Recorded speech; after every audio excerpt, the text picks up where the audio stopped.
Pasintabi lang po sa mga kumakain na tagpuan lumulutang sa creek sa Makati City ang ulo ng isang hindi pa nakikilalang babae. Inaalam ng pulisya kung ito ay sa babae na tagpuang pugot sa Bulacan noong Huwebes. Balitang hatid ni Mark Zambrano, exclusive.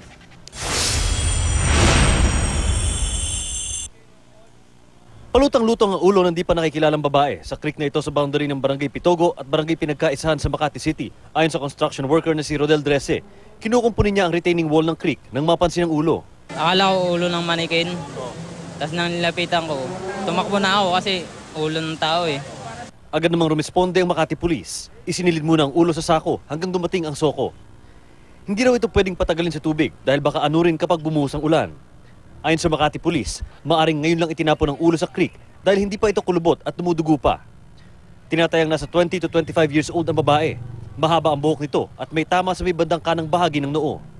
Ayon sa pulisya, malinis ang pagkakapugot sa ulo.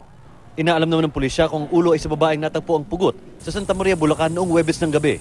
Sa ngayon, inimbestigahan pa na namin kung anong pagkakilanlan ng babae, mahaba buhok. Medyo kulot. Mamumukhaan pa sir yung itsura? Mamumukhaan pa. Dinala ang ulo sa Veronica Memorial Home sa Pasay. Mark Zambrano, GMA News.